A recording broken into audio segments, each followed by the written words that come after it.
Good evening, friends, and welcome back to another episode of It's a Football Thing. The Premier League is back, baby. Here we go. No more of this international nonsense. We're getting to the real thing, the bread and butter, what we're all here for, and that's the greatest league in the world.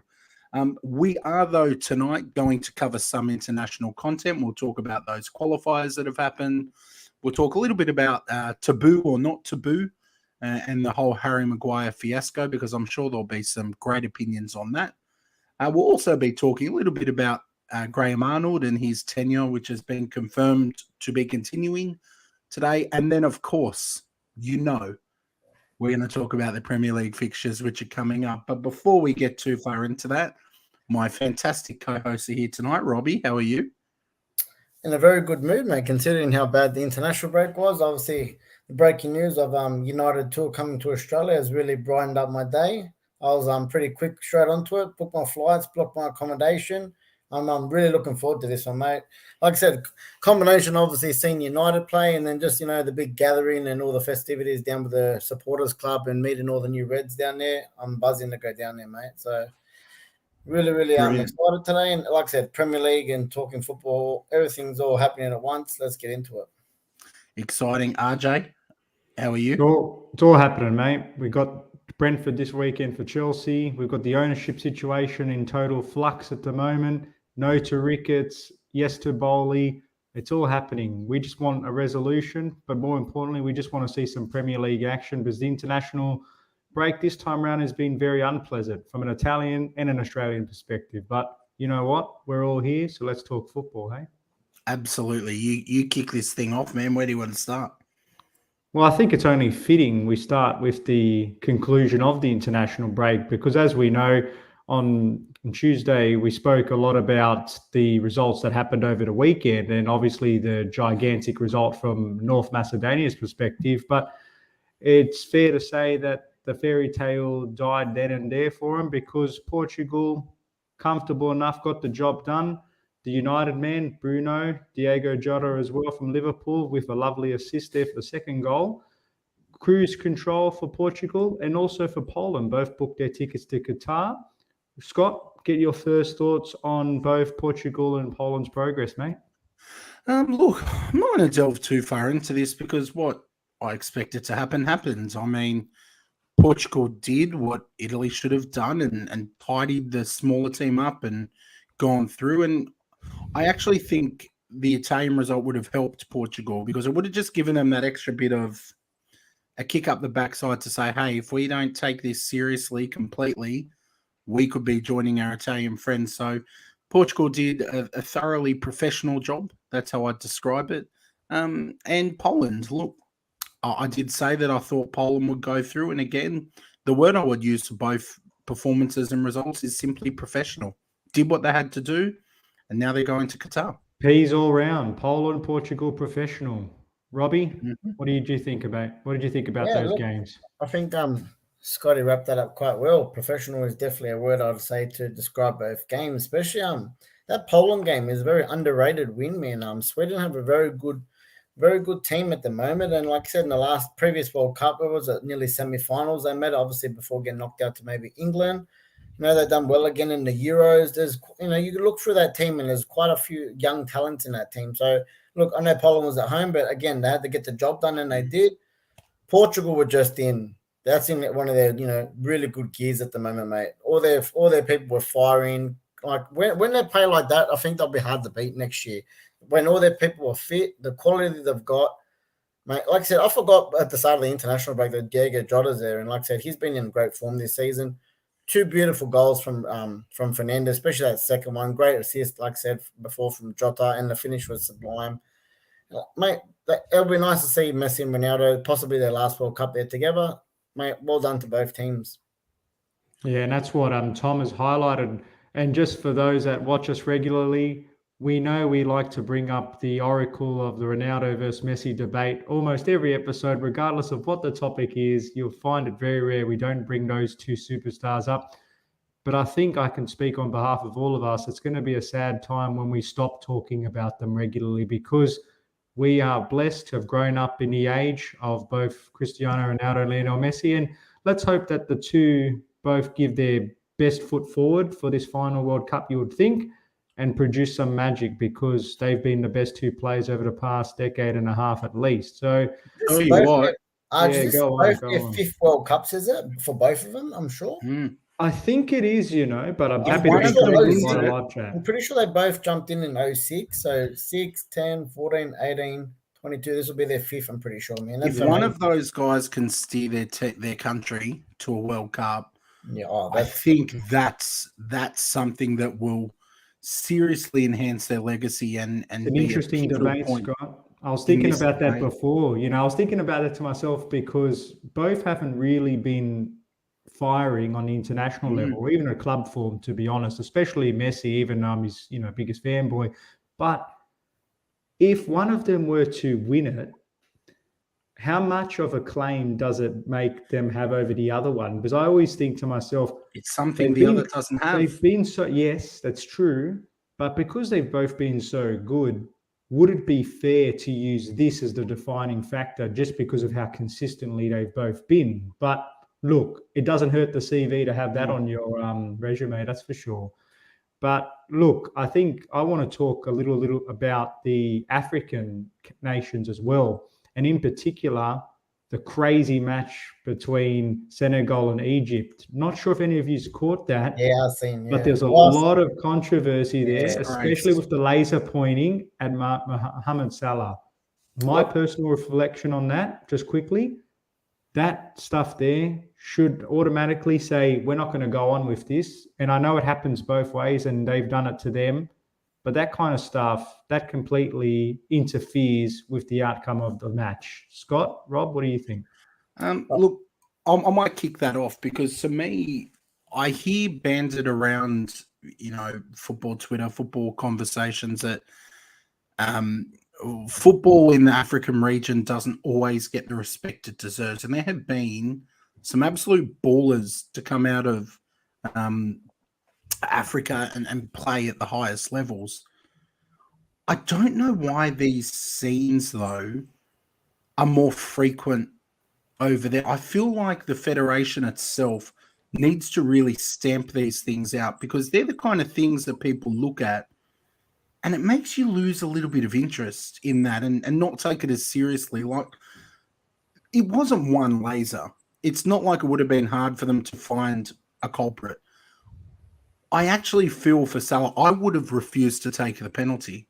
I would have waited and said to the ref, how do you want me to take this penalty with this? Because it was so visible. I think the African football deserves better than what those fans have given. And quite frankly, they've let it down. It's not good enough. Obviously, you don't want to tar a country or a group by the actions of some, but this does seem to happen far more frequently over there. And it's just a shame that Salah might have missed that penalty without the lasers, but now it's kind of given him that pass. I thought it was disgraceful and unfair, to be blunt. Robbie, just quickly, it's almost like a quick fire question. Early, yeah, look, we're getting in early tonight. Does the lasers interfere the match? It interferes. Do I like it? No. But sitting on the fence, to be honest, because like I said, I used to watch quite a bit of the AFCON when I used to be on, and not just on previous years. And I remember, I think it was Egypt and maybe Senegal 2 times ago, and when Egypt won it against Senegal, and that was actually in Egypt, and I definitely know for a fact that the exact same thing was happening to the Senegalese with the lasers and penalty shootouts as well. So look, I'm not saying it's karma. I don't like it for whoever gets it, but it's not like it hasn't happened before, and in that time it worked for Egypt in their favor. So. Well, 2 wrongs don't make a right, exactly. in my opinion. What they should have done, what they should have done? I think what they should do with that kind of stuff is, if the crowd can't behave properly, like to the extent where they're flashing lasers, play them behind closed doors then. But that should be a punishment, because no player, it's enough pressure as it is to have 4 lights shining in your eyes. Like it's not like they're booing you, like we're going to talk about booing a bit later, but the lasers in your eye, that's a fundamental interference with what you're trying to do. So you've only got to do it once or twice. Closed doors, once or twice, people learn the lesson. Or another thing, potentially over the PA. That's a good pun, Marty. Marty, Over the mate, you're on PA fire say, already.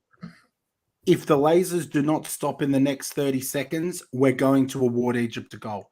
Obviously, that's seriously extreme, but I bet you those lasers would have stopped. You wouldn't have seen a single laser on his face. Yeah, look, it's just I a don't shame know. that it went down to that. But I think, and if I remember rightly, didn't Egypt miss nearly 4 penalties as well? So I don't think it was a decisive penalty either. But he's got the excuse now. No matter what happens, they're always going to say, oh, he probably wouldn't have missed it if it wasn't for the lasers. And it takes away from the achievement. It takes away from the achievement of qualifying. Like, I don't know. I think you know what? It's a pretty laser excuse to just blame it all on that, Marty. I'm sure you'd like that one. God, that was terrible. But I tell you who's running out of excuses, but not seemingly running out of lives, is Socceroos head coach, Graham Arnold. Now, we all saw the news, not all of us, but for those who didn't see the news, the FFA came out and basically said, Graham Arnold, here to stay. We want stability for the remainder of this campaign. So there's a couple things from that. Firstly, he's staying. That's the elephant in the room. But the nuance is they've basically commented on it's a short-term thing. We definitely have a replacement down the track. You're not going to be part of the future. So naturally, a lot of people within the Australian football community are asking questions about, was this the right outcome? Scott, I'll go to you first to get your thoughts. Look, I'm conflicted about this because I don't know if now is the best time to get rid of him. Because as I said the other night on the stream, a new coach coming in has very little turnaround to instill their philosophy and to instill their method of playing, because that can take many years. So I'm a bit conflicted because I do wonder if maybe someone new coming in, let's use Bielsa, for example. We all know one thing Australia haven't been doing well is attack. We know someone like Bielsa could potentially come in, give them that bounce, give them that confidence, and we could have a really quick improvement, that new manager bounce, which we only need for these crucial qualifiers. So I'm conflicted about that, but if we weren't going to go and get someone with really good pedigree, just let him run his course and then let him go. For me, it's untenable. It's just completely untenable. He's got to go. He's got to go. But it goes to show that just like we were saying about football at youth levels and at the districts, in this country, who you know, who your friends are, can make a big deal, because Ange Postecoglou was hounded, absolutely hounded out, and we've seen what he's done with his pedigree. And Graham Arnold, you still got people like Robbie Slater coming out and sticking up for him. It's insane. It's absolutely insane. Bias, politics, you name it. But for now, just let him run his course unless you're going to get someone big. If you're not getting someone big, let him do what he's got to do, and then he's gone. Rob, I'll get your thoughts, and then I want to ask you a question, and we'll get Scott's answer on that too. So what do you think about Scott's sentiments there, Rob? Yeah, look, I agree with him. And as we said the other night, I think it's just too close of a turnaround to, throw all the toys out of the basket and get a whole new regime. And even though we have seen it before, was it that Pim guy? Pim Verbeek. Yes, Pim Verbeek. I remember he was struggling that time when, I think it was about 2 or 3 games when we got pumped 6-0 in a row. And I'm pretty sure that's when Ange took over that. And he finished off, and just before the World Cup came in, kind of went into the World Cup with a good feeling. So at the moment, it's safe to say there's not a good feeling at the moment. They just come off a home loss and another loss, even though it didn't really matter, that Saudi Arabia game. But, there's 2 knockout games in Doha. So, number one, I think that the first game definitely for UAE is an advantage to me, because they're used to that climate. They're in that kind of region compared to Australia. We've got the travel, et cetera, et cetera. So, look, it is a hard one. He's probably going to keep majority of the squad together. Like I said, coach himself a bit together. And for now, I agree. Just, if he's got to go down with the ship, let him go down. It's probably easier to do it that way. But the thing is, after that comment, if he does make the World Cup, what happens then? Do they give him? I still want him gone. That's what I mean. I think a lot of people want him gone. A lot of people I've seen today they thought it was the wrong decision, even keeping him now. So it's a bit of a 50-50. Robbie.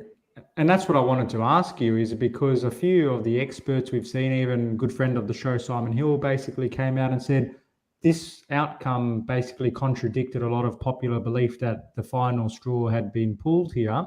Do you think the decision to keep him is more of a sign of their genuine trust with getting the Socceroos to the World Cup, money, or is it just general incompetence from the federation that they couldn't find the replacement in time and he was the fallback plan? What do you think, Rob? All three, to be honest, man. I think all three of those points definitely. I don't think. I think Australia is just really, really far behind. Probably at the top of the tree, and like I said, the rock continues to go to the bottom. I think money was an issue because, like I said, I don't think Graham Arnold would, cost as much as, like I said, a big name manager. And just the whole project, man, it hasn't looked great, since the last World Cup. They keep saying. I was talking to someone the other day, and I think we go far back as nearly 2010, and back in the day when all the younger kids, they had this Project 22, they called it, when we were trying to get the World Cup at that time. Well, we're now in 2022, and I think we're in a worse position than we've been since 06. We've regressed, haven't we? We've gone backwards. Yeah, so where's this project? And they keep saying, like, we get one manager in for 4 years, and from the grassroots up, we'll play that formation and we'll put it through the academies and this and that.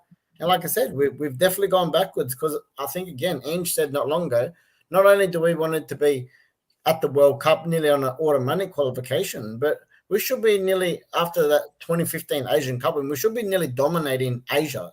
And we're struggling in Asia. So that's why we're struggling so much on the international stage. So, I think it's a pretty hard decision. Like, they've obviously had to come out and back him, but I do think for those three reasons you said is why he still has in the job. Spot on. No, look, Rob summed it up. I've got nothing to add. It's all of the above. It's so strange for me because we're Australian of Italian heritage, yet I see so many football parallels with what's happening because you've got Australia winning, the Asian Cup, you've got Italy winning the Euros, but beneath that, there's a lot of deep-seated problems in both federations that people have just glossed over. And I think now, if Australia, as predicted, don't make it to the World Cup and Arnold is the one that gets the old flick pass, it's not as if we're going to bring a Bielsa in or another manager and it's going to change things. The fact that you've got the A-League that's run by one organisation, you've got the national team run by another, that's a problem, first of all. You've got divergent views coming in, there's no unity. Then you've got, like we spoke about on Tuesday night, the whole development issue from the ground up, excluding potentially some very good players because of the costs associated, and becomes more of a leader sport. And then you've got the actual conflict of those in the A-League trying to push their agenda versus the National League trying to look after their short-term interests and wanting to pick players from more established leagues in Europe. It's almost as if they just need to press a reset, except that it's going to be a dry spell for a little bit of period of time, and just really focus on getting the foundation set up properly, because these papering over the cracks can only get you so far. And as we're seeing, the cracks are starting to finally become unsustainable. But let's pivot towards our good friends over in the UK. And one of Robbie's favourite players of all time, Harry the Fridge Maguire, been copying some stick from his fellow Three Lions supporters. Gareth Southgate came out and basically said, we've got to support everybody. I don't understand. And even Declan Rice was in big defence. And I'm all for the support that he gets, and you'd expect that from your teammates and your manager. But the simple question is, and Scott, for your first point, are fans entitled to express their booing of Maguire based on his performances? I don't know what they're booing at. Now, I actually don't have a problem with the booing, because to me, as a player, professional, you've got to be able to cop that. You have to be able to cop that. I think real winners have that mentality, like Sergio Ramos, who's come out and said that being booed and jeered motivates me, fires me up. I actually don't know why they're booing. Now, are they booing because it's a large chunk of Man United fans there who are unhappy with him at the club? If so, do it at a Man United match. Why are you doing it for England? The only way I understand it is if they're actually booing Gareth Southgate. That's the only way I can comprehend it, because Gareth Southgate does not pick his teams on form. He does not pick his teams on form. He has his favourites. And I think that's what's ultimately, I think that's what cost him the Euros, that he picks his favourites. And I think it will continue to cost him, and he's going to end up sacked at some point. Harry Maguire on form, is probably not one of their top 10 centre-backs. His form has been dreadful. Ben White started the game at right back. Ben's not a right back. He hasn't played there all season. He should have started the centre-back. Okay, I'm okay with Tyrone Mings being there, but it should have been Ben White and Tyrone Mings. Harry should not have been there. That's why I think the booing's happening. It's that criticism. It's that favouritism. It's frustrating. I don't like it when the Socceroos do it and they pick players who are favourites instead of guys in form. So I can understand why there might be some booing, but I don't think it's as big a deal as the press are making it out to be completely honest. Robbie, what do you reckon? Yeah, look, I think you took some good points there, because my first thing I was going to say is I blame Southgate for this, and exactly for one of the points he said. When he first took the job, he said, I'm going to pick selections on form, and Harry Maguire has been one of the most out-of-form players for the club at the moment, because, yes, nearly every time he has been selected for England in the past, he's been really good for him. But, that when you've got like a player like him in the form he's in, this was the perfect opportunity for Southgate to take him out. They just played two friendly games. It would have been a perfect opportunity to drop him, and it could have been an excuse of, okay, we're going to let someone else have a go, take him out of the limelight for a little bit in a game that's not important to England. And then spot on. It wouldn't have been such a fuss about this. So, like I said, I blame it on the manager. He's the one that's selecting the team, and he's the one that's kind of bringing this into the light. So, yeah. I'm just having a bit of a laugh here at Marty, mate. Look, we've got to get this Spurs bias out the window, Marty. Come on, mate. Is he the English centre back that's in the most form? Talking about, I think this is stitch-up hour, mate. I'm just having a look at my watch. I'll tell you what. Ben White, clear. Ben White. I'd almost want to pick a non-English player. I don't care if it breaks the rules. Can you put that comment up from Tom? Definitely. I think it's a very good comment that he's made here. It's interesting that Tom's saying that, because I actually think it's United fans who are the ones that are driving this, because as an Arsenal fan, I love Harry Maguire. I'm sure Liverpool fans love Harry Maguire too, because you've got a better chance of getting points. I actually think this is the United fans who are rallying this up. I did give a couple of reasons, but as I think about it, if they're upset with Southgate, they should be booing him, not Maguire. I don't see him getting some big grand reception, because quite frankly, I've watched United fans on social media, podcasts, hearing them on radio, and they've been the biggest critics of him compared to anyone. The abuse he's copped from United fans, I'm not seeing United fans as some kind of saints or saviors who are going to come and lift this guy up when he's down, because they're half the reason he is down. I'll tell you what would be interesting, though. I can see where Tom's coming from, because United will want to be showing that they are united as a club and getting behind one of their own. I know, but because there's a perception that in England he's copping abuse, even though some United fans are the ones giving it to him, I could see United fans initially getting behind him. But I tell you what, if he puts on a bit of a clanger, a bit of a mistake, it'll be interesting to watch everybody all of a sudden turn from nice guy to, Mr. Realist. But look, my perspective on the whole booing thing, I'm not a big fan of it, but I think it's just one of those things in modern day football. You want to get all the pay, you want to get all the praise. Guess what? You're going to be scrutinized to the nth degree. It's a results-based business. And when you don't deliver, you're dealing with people's emotions here. They're going to respond emotionally.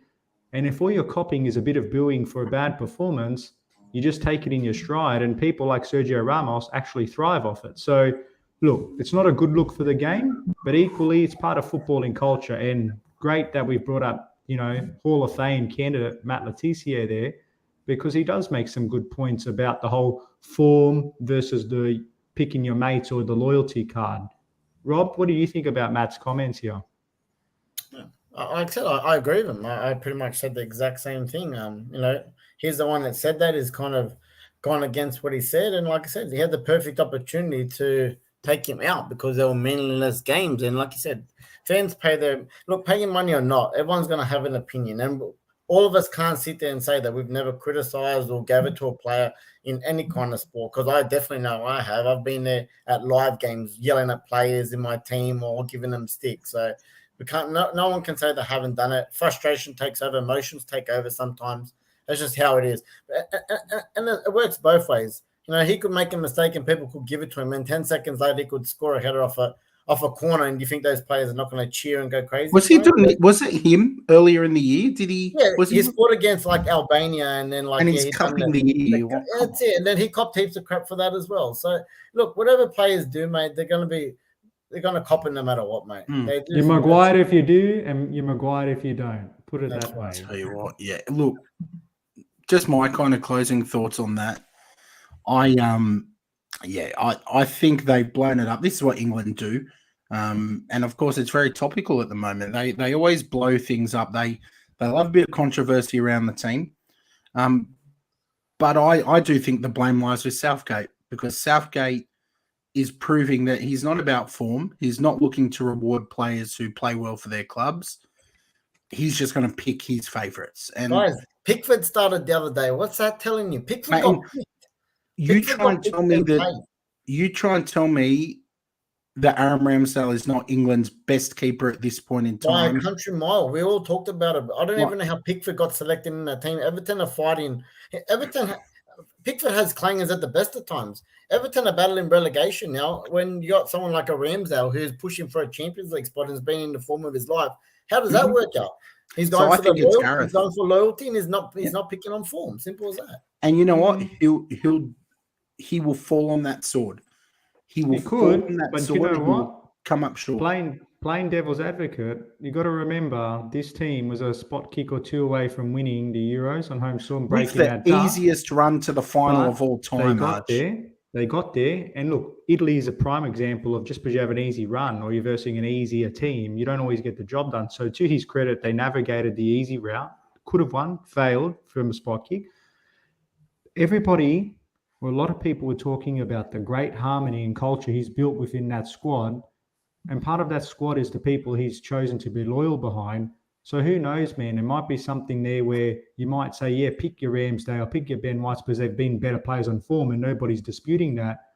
But the unity and tightness of that group is because they stick together regardless of if you're having a bit of a bad run. So look, if they go into the World Cup and he sticks on that loyalty policy and they end up delivering, which they could do it even if they're in bad form, he's going to be seen as a genius, but he's definitely taking a higher risk. So it'd be interesting to see when push comes to shove, will he reward loyalty or does loyalty have a price? And then you want to Declan Rice price. But look, it's an interesting dynamic because Mancini also got criticised for the whole loyalty card and he got burnt by it. So it's going to be fascinating, boys, either way. Just quickly, another one, boys. It's not like I said, this is the England press blowing stuff up for no reason. When the Euro started last season, Harry Kane was in some of the worst form.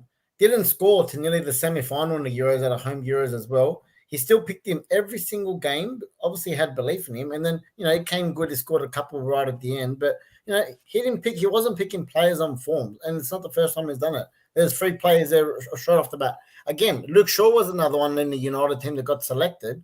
He's been in shocking form, just as bad as Harry Maguire this year, and he got selected as well. So, and again, Jadon Sancho, he's probably been one of the better players in the United team, didn't get selected. So he's got his favourites and he's not selecting on form. Interesting shout from Harrison. Yeah, go on, Scott.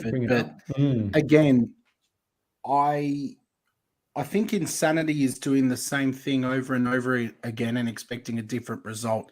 England haven't won an international tournament in a very long time. And Pickford has been their number one for a while. He might be an okay keeper, but to argue that he's better than Aaron Ramsdale at this point in time, I think for me is lunacy. I'm not even an Englishman. If I was an Englishman, I would be livid that Ramsdale is not starting in goals for my country at this moment. But I understand he may have been good for Everton, but you've got to look at where they are on the table. They're down the bottom. They're fighting relegation. One of the criticisms of Ramsdale was that teams got relegated with him in goals. He's moved, he's improved, and he's performing. Now, he should be getting some of that praise as well, that his team is on track to qualify for the Champions League, and he's been instrumental. I think what Gareth's got a challenge of is, if you're a player that's in really good form, what else do you have to do to be given an opportunity? Because if the club's already closed and we're not taking any more guests, what's your incentive to keep operating at that high level if you know that you're not part of the mates club? So these kinds of games would have been a perfect example to say, Jordan, you're still at number one for now, but Aaron, we all agree he's been in tip-top form. I think we need to give him a bit of a turn because it strengthens the collective here. So I think he hasn't got the balance right. But you know what? England fans, they're going to be demanding blood if they don't work out well in the World Cup. And a bit of a spoiler alert, I don't think they're going to go all the way this time around, and we'll talk about that in detail. But let's look forward to what we're all here for.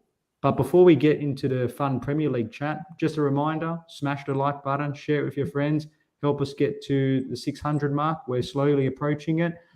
But the return of the English Premier League is back. We've got some interesting clashes, it must be said. I really think on the face of it, this looks like a round where I feel probably a little bit more comfortable from a tipping predictions perspective, and I expect a lot of they're pretty much business as usual in terms of standings. But I won't go into too much detail because I want Rob first to kick us off with Liverpool versus Watford. What do you think is going to happen there, Rob? Yeah, look, Liverpool, Anfield, returning. They really want to put some heat on that top four, title push. They've got to win this. I'm going for a 3-0. Robbie, you took the words right out of my mouth, mate. Yeah. If Liverpool win this for now, they jump City, don't they? So they would really want to get on and put the pressure on City. It's huge playing first, and they will. I agree. I can't see anything less than a 3-goal win. I actually think they're going to win 4-0. I'm that bullish at the moment. There you go. Okay. And going on to the Clarets here, Burnley are in real danger territory versus Man City. Again, we know what Burnley can do on their day. We know that they can frustrate. But depending on Liverpool's anticipated big win, I think Man City won't get the wobblies, and I think they're going to enjoy their own comfortable win. But I'll go less emphatic. I'll lock in a 2-0 to the Citizens. Yeah, again, 2-0 for me too. Yeah, 1-0 for me to City. Who's the winner? Who's going to score the winner, Rob? You're good at this stuff. Oh, I'm going to go... I'll go Grealish, even though he doesn't score many. He might pop up. Him or Sterling. Grealish, he's been worse than Sancho. Oh, I better not get into that. We won't talk about that. Mate, don't tarnish Grealish's good name by lumping him in with Sancho. He hasn't had an international break, mate, so he should be fresh. The grenades are thrown. Talk about grenades being thrown. Chelsea's in the deep end at the moment. Top 3, top 4 is looking pretty safe, but it's all the drama off the field that's going pretty chaotic at the moment. Hopefully come to a resolution pretty soon. But at home, with the fans back and the big protests that are anticipated to happen about one of the prospective owners relating to the Ricketts bid, I do expect us to grind out I wouldn't say a comprehensive win, but I'll say relatively comfortable win. And I'm going to lock in a 2-0 to the Blues. Robbie? Yeah, 2-0 to the Blues as well. I do think Brentford might put a little bit of a fight, but Chelsea at home should be too much. For me, it's 3-1 Chelsea. Another little sneaky prediction. I'm expecting the protests to be an absolute bust, man. Like Arsenal's second round of protests with the Super League, I think it's going to be an absolute flop. Do you mean flop in terms of actual turnout or influence? What do you mean? Both. You know, the number one influence, and this isn't a Chelsea job, the number one influence is money, mate. Whichever bid is going to financially benefit the league more, that's what they're worried about. But Nothing you know what's else. interesting, Scott? I know what you're saying. Money talks and everything else walks. But from doing a lot of reading into this, so the bids were in and around the £2.5 billion mark. Then they've slowly, because of demand, they've been pushing up to around the 3.5, perhaps even more because of the bidding, apparently between like the Ricketts group, Todd Bowley, obviously the LA Dodgers and, NBA part owners, there's a few of them, Sir Martin Broden as well. There's going to be, it's not just about money. The point here is that, yes, all three of them, the top three runners, plus this silent other person, mega loaded on their consortium. But I actually think that's not the deciding factor alone, man. I think they're going to have to convince them about this stadium redevelopment, but also show that they can genuinely engage with the fans. So that's why I think this particular protest that's going to happen, which has been spreading like wildfire. You saw what they did with the Euro Super League with Petr Cech. We all remember that. An hour later, the Wolves game, they cancelled their submission. I actually think this is going to be quite a very big turnout. So look, that's just my perspective as a Blue. I hope it works out, but let's not dwell on that too much because it seems to be the never-ending story. Wolves, Villa. I'll let you go first, Rob, with this one because I'm undecided. This is the one I'm struggling with. Yeah, very hard. I'm going to go sitting on the fence, 1-1 draw in this one. Nice. Scott? Look, I think Villa have been in good form. I don't mind the football that Villa play either. I think they'll have enough to see past Wolves. Wolves, to me, it's all going to be downhill from here. So I'm going 2-1 to Aston Villa. Yeah, you both highlighted the two results I would have gone for. But just to be different, I think Wolves will get this one 1-0. They're going to go back to their old doggish ways. Lock me for 1-0 Wolves. But now Leeds been very good under their new manager, which Rob has been quick to highlight every episode since the new manager was brought on, versus a Saints team that I've got a lot of admiration and respect for. It's going to be a very exciting game. I actually think this will be a draw, and I think we're going to see a 2-2 draw, to be honest with you. Scott, what do you think? I'm going 1-1. I believe a draw, but 1-1. Robbie? Yeah, it's a hard game. If there's going to be a winner, I think it would be Leeds, but I do have a lot of respect for the Saints as well. So, yeah, I might stick with a draw. I like that 2-2 goals. So, yeah, I'll go 2-2 for this one as well. Yeah, and Marty's gone with Southampton 1-0 and Alex Leeds 2-1. This is generally one of those difficult ones, isn't it? 2-1 Leeds, I nearly said, but Southampton are always a hard nut. Oh my God, nut to crack sometimes. So yeah, I'll stay with the 2-2 on this one. You're a hard nut to crack, Rob, sometimes, mate. You're unbelievable. Brighton, Norwich. To me, this seems pretty straightforward. I do think Brighton will have enough. I think Norwich, their Premier League expiration's already been solidified now, at least in my mind. And I just think Brighton, yes, the wheels have fallen off the wagon somewhat. But under Graham Potter, I do expect them to walk away for 3 points. I'd go a 2-1 win here to Brighton. I'm going 1-1 in this. Okay. Yeah, look, I agree. I think Brighton at home will get this done. I think Norwich, they're gonna go all out for the win. I can see them getting done on the break. I'm gonna go 2-0 to Brighton. Fair call. We'll leave the United one just to the end. West Ham, Everton, tell you what, the stakes are getting very high for Super Frank. He got that 6-point win. I know we've got a couple more games after that. But Everton, the 6-pointer against Newcastle is huge for their Premier League retention aspirations. But even with all the desperations they've got behind them, I still expect the Hammers at home to get the job done. And I actually think they'll win. I don't think it'll be super comfortable, but I'll go for a 2-1 win to the Hammers. Scott, what are you thinking, mate? You've read my mind, mate. 2-1 to the Hammers. Robbie, hat-trick? Yeah, 3-1 to Everton. 3-1 to the Hammers. Sorry, not Everton. Yeah, Hammers. Had to be different. Yeah, I just think that. Yeah, I think that the West Ham are a level above Everton and at home, and they're still in for that top 4 running. Everyone keeps forgetting about West Ham. We've kept saying they're going to drop away. You look at the table, and they're still very much in the fight, and they can keep themselves alive with a win at home to Everton. So yeah, I'll go. They're dropping. You know why Rob's gone against the grain? Because he's like 50 points ahead of us in the predictions results. So the league's pretty much a dead rubber now. So Rob can just throw out these outlandish picks.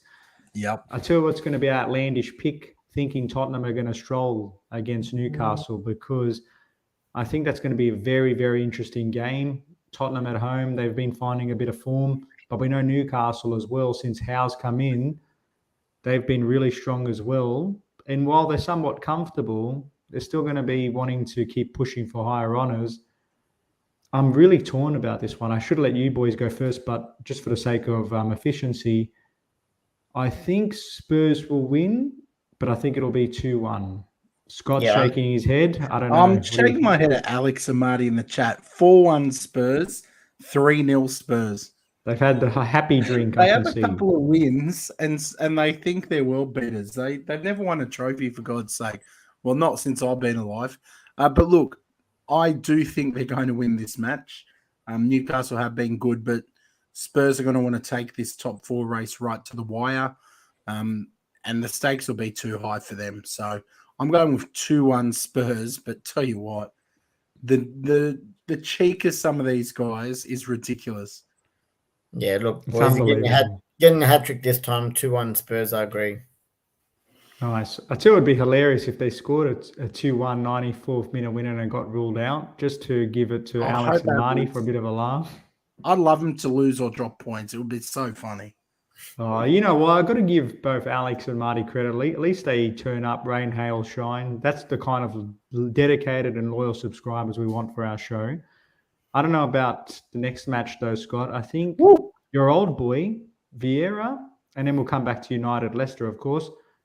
Vieira, old gunner, he's doing some special things at Palace at the moment. You made the bold call about him being a potential bolter for manager of the season. I tell you what, if he beats a high-flying Gunners, that makes your claim a lot less ridiculous and a bit more credible.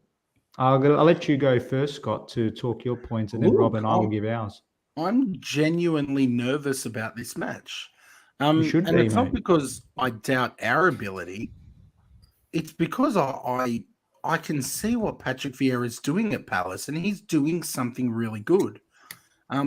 They pulled off some shock results this season, and there's no reason why they can't snatch points. I agree with Eddie, way too many. Two. But there's no reason they couldn't snatch points. I think we're going to really need to go into this one cautiously. The international break, it's always hard after these breaks because you don't know where everyone's going to pick up. Like, they've all been flying to different places. Everyone's coming back at different times. It can be chaotic, but to keep it short, I don't want to waffle too much.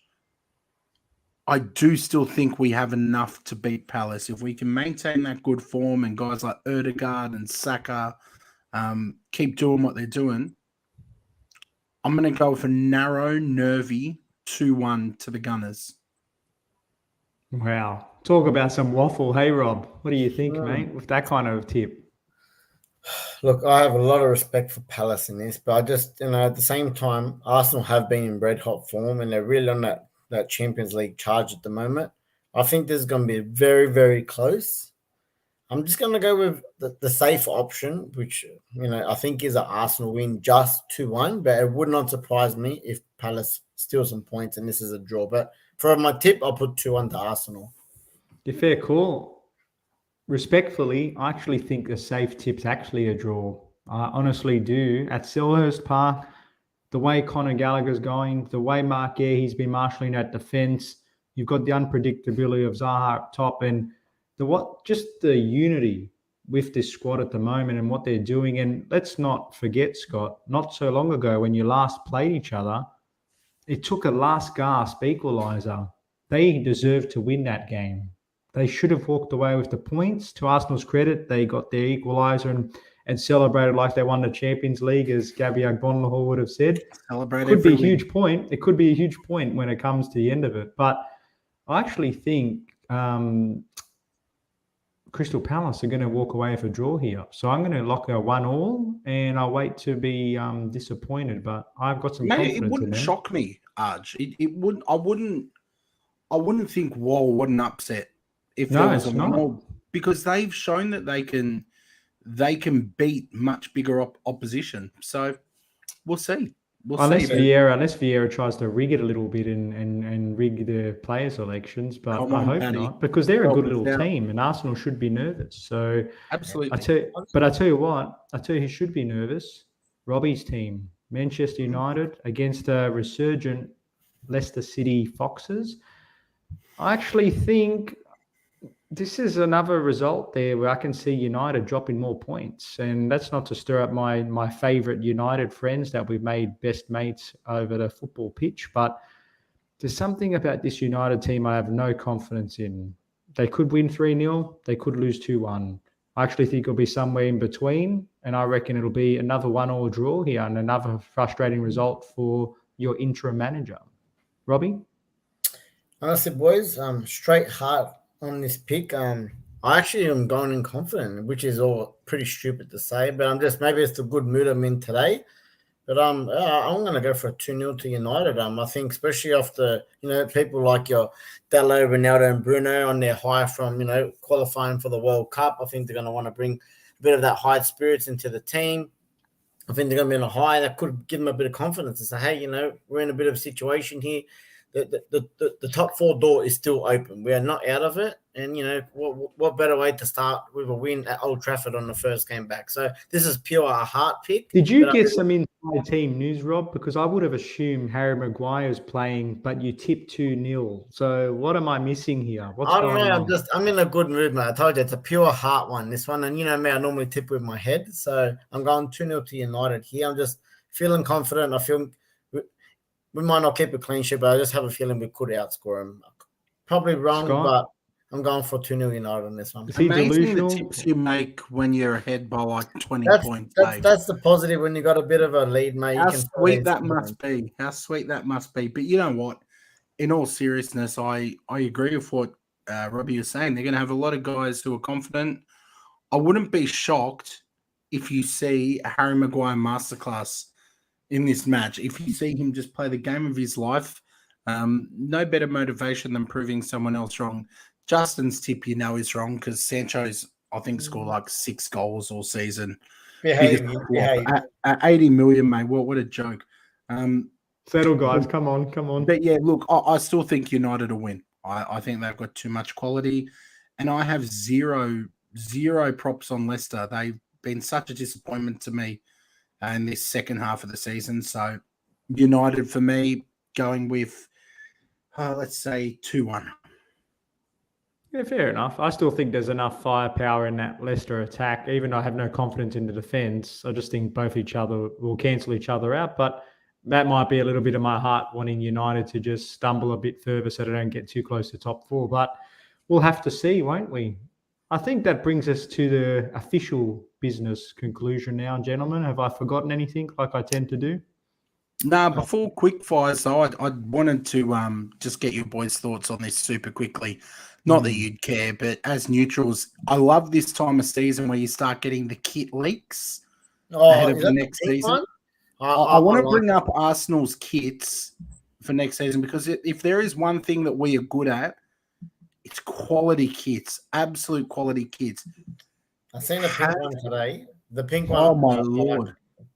They even I haven't seen the black one. That looks decent as well, to be honest. Oh, my Lord. I think that for me is probably the best lineup of 3 kits I've seen in a long time. I love this kit. This is one of my faves, but Adidas, on point. Well done. Well done. What do you reckon about these, Robbie?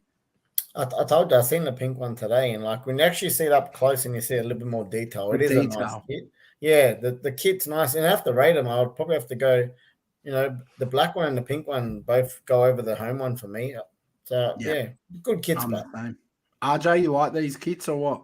Oh, sorry, mate. I was just having a bit of a read. I get bored when we're talking about kits and stuff. I'm here to talk football. So, mate, that's because you're too cheap. You don't buy enough kits, mate. What can I say, mate? I'm budget conscious. You're spending too much money on haircuts. We're not Arsenal, of course. We can't just throw away money on overrated English players. But we like to grow our products, like Cobham.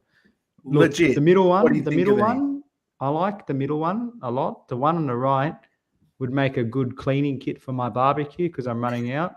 And Are one you on too the left, manly to wear pink? No, I've got plenty of pink clothes, mate. It's I've all never about seen diversity. Them, plenty of diversity. I'm calling you out. Wear some pink. That's it. But that black one, or grey, whatever it is, that's a bit of a mixed bag. It sort of looks like an attempt to be a Marvel shirt. But I don't know. Maybe I'm missing something here. You're a hater. You're a hater. Yeah, it's quick fire time, boys. It's quick fire time. It's quick fire. Scotty, get fired, mate. You're fire up. Easy. I've just got a couple of nahs that we didn't use the other night. I've got 4 of them here. Some of them carry on from the theme. So I asked you on, what day was it? Tuesday, if you date a mate's sister. Next one, would you date a mate's ex? Yeah, nah. No. Use goods, mate. Use goods. I can see where Robbie's coming from, but depends how much you like your mate. You might want to stir him up a little bit. Bit of controversy. Yeah or nah, RJ? Nah, I'll say nah, just to be friendly. For me, it's absolutely yeah. Absolutely, mate. You're so dirty, aren't you? Absolutely a yeah. Every day of the week, mate. Especially if it was you, RJ. Especially if it was you, mate. Well, no one would ever leave me, mate. Socks and sandals. Oh, I have to go on this one because I do it quite a bit. Do you mean thongs or slides? Slides. Socks and slides. Yeah, I do the socks and slides. I do quite often. So yeah, for me. Yep. Nah, I'm a no. It's not efficient, mate. Why wear socks and slides? It's ridiculous. How's that not efficient? You got socks and then you just slide. Because the slides protect your feet and give you a base on their own. You don't need the socks for it, mate. Let your feet get some air. It's to keep the warm, and then it's also easier if you go into someone's house. I like to take my shoes off, so it's just bang, slip them straight off and away. You want to keep warm, wear shoes, mate, not slides, you ethnics. Tell you what. Next one. Hey, mate, we're all about the inclusion here, Scott. Sorry, No, if you're a first-time listener, don't listen to Scott. He generally doesn't know what he's talking about. Leave him alone. Beetroot on a burger. Oh, hell, that's a definite no for me. That's a yes. That's the only thing I get a burger for these days. That's in the same category as pineapple on a pizza for me. They're the two. Pineapple on a pizza and beetroot on a burger is a no-no for me. It's a big nah. Last one. Buying flowers for your missus on Valentine's Day. Nah, never do it anymore. Haven't done it since I was like 18, so no. Yeah, no, I'd do it, but yeah, it's a massively overpriced rip-off that it's not genuine in my opinion. Too expensive on Valentine's Day, mate. She can wait till the next day. That's it. You know I'm a romantic, so next day is even sweeter because it's a surprise. That's me done, boys. They're all I have left. I'll go next, boys. Scotty, have you got my picture I sent you at all? I can continue to give you some time. Which picture, mate? Not the one you texted me at 1 a.m. this morning, right? Yeah, not that one. The okay. Yeah. Oh, the other one of your balls. Yeah, that's the one. Yep. Yeah, his balls pick. Okay, yep. All right. So, firstly, boys, the question is your favorite ball out of the World Cup balls there? 2014 for me. Arj? 06. 06, yeah. Look, I've got to go. Favorite out of them is 14. The Brazuca's beautiful ball. Even though I did have I had a replica of 2010. That was a nice ball, the Jubilani as well. But I do have to say, I really like the new one as well. I think it's a nice ball as well. I'll be purchasing that for the display. It's beautiful. Yep. Boys, a player you miss that's not going to be in the World Cup. Good question. A player you'll miss who's not going to be in this upcoming World Cup? Yes, correct. For me, look, I'll go quickly buy some time. I'm going to go Haaland because I'd love to see him on the international stage. And sometimes there's been a few players over the years that you're not at a big international team that don't make the tournaments, but I'd love to see him fire on the big stage. So Haaland for me. What about you, Arch? You go, mate. You're Italian. Surely you can pick one of them. Oh, yeah. And Gunaretti said Barella. He's one of them. I'd actually say Chiesa, like Davide said. Him or even Spinazzola, man. Both of those players deserve to be there. But interestingly, both Bonucci and Chiellini won't be playing a knockout game unless they play into their late 30s, early 40s. So that's quite sad given how good they've been as a defensive unit. I have to go with Borche from the football capital on this one. Zlatan, mate, it won't be a World Cup without Zlatan. Honestly, I love the bloke. He's an absolute character. I love him too. Yeah, they're good. All right, boys. What side of the bed do you sleep on? I'm usually on the floor. I normally get kicked out for snoring. But on the rare occasions I'm allowed to stay on the right. So looking at the bed, you're on the right. So if you're standing at if you're standing at the head of my bed and you're looking at it, I'm on the Yep. left. That's Okay. fine. Yeah. Yeah, I'm the same. I'm on the left, looking at my bed, standing at it. What about you, Arj?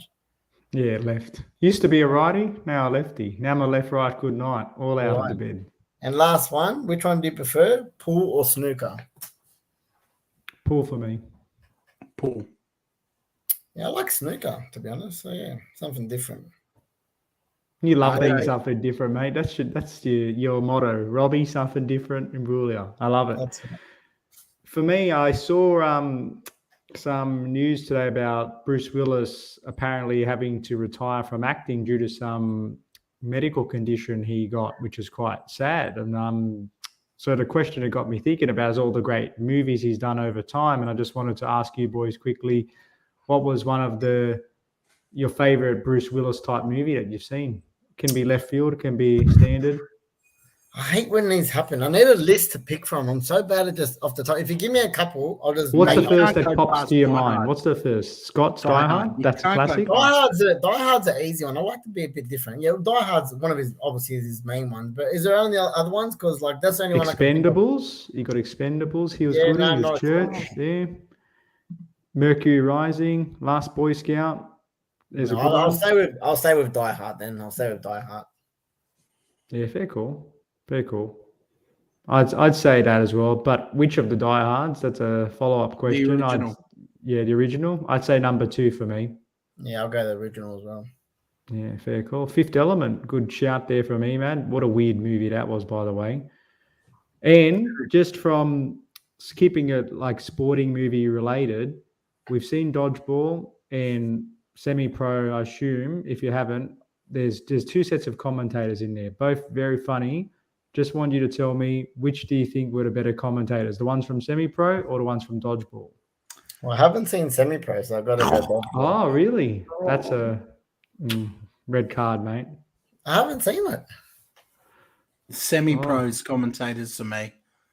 I love it. Love it. You're like Lou with the scotch. That's With it. the scotch, mate. I like a nice whiskey, and they're sitting there with whiskey, watching sports and commentating. You said SMIC. We're not going to church anymore, Jackie.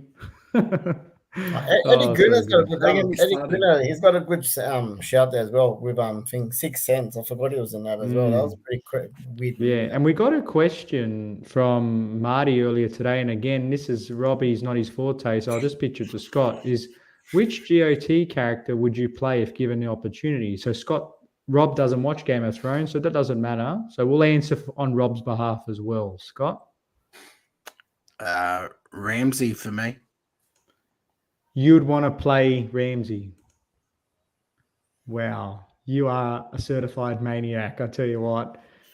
I don't know. I'd love to play Littlefinger for some reason. He's such a schemer. So good. So good. Robbie, I think, who do you think he would play, Scott? We should do this one. Who do you think Robbie would play? Who's the most ethnic look? Oh, the sword trainer at the beginning. Syrio, trainer, for real. he's ethnic looking like Rob. And Syrio, you know what? real. Wasn't Littlefinger your nickname in high school? That was your nickname in year 12, wasn't it? Littlefinger? Littlefinger? Was it? RJ Littlefinger Bonacorsi. Love it. Oh, mate. I don't know how true that is, Scott Borg. But look, that to me, wow, what a comment. These are so good in the chat. When me and Emad get together one day, mate, we're going to throw down. Emad and I are throwing down. I heard you were tackling my mate RJ a bit rough. He didn't have his enforcer there to protect him. So he was nowhere near me, mate. Chasing the shadows. You and me, mate, we're going to first have a good kebab. We're going to have a nice kebab, a nice snack pack, but then we're throwing down. We're going to live stream it on the channel too for everyone to watch. Love it. Beautiful. Well, look, ladies and gentlemen, we said it was going to be a short one. So fast forward an hour later, and we stock standard continue to outdo ourselves. Been an awesome chat. The Premier League is back. We say farewell to the dreaded international break. Any final words, Scott and Rob? Oh, look, I'm just honestly looking forward to having the Premier League back. I know we've said that after nearly all the international breaks, and I love my internationals, but just looking forward to getting back into football. The last few weeks I've been a bit, not full on as crazy as I have been. So, yeah, it's good to have football back. I think it's quite a while until the internationals hit back again. So this should be possibly a charge to the end of the season, I think. So bring it on. Beautiful. Great shout. No, just check that shout. What's his name, RJ? The Spanish-looking lover king. The guy that comes with the three sisters or the Yeah, I prince. was thinking of him, Prince Oberon. That's who I was thinking he should be, Prince Yeah. Oberon. I'm gonna look Definitely. it He's up awesome. after this. I'm just He's gonna an put awesome a picture of this character. guy as my new DP or something. I tell you what, awesome character. Not such an awesome way of departing the show. I'll just leave That's you right. with that. Yeah. But speaking of yeah, departing the show, let's depart this one in a much cleaner way, hey? let's do it. It's Thursday night. The Premier League's back. Tuesday night, it's going to be another blockbuster. Until then, stay safe and enjoy another weekend of the beautiful game. Peace Ciao. out. Take it easy.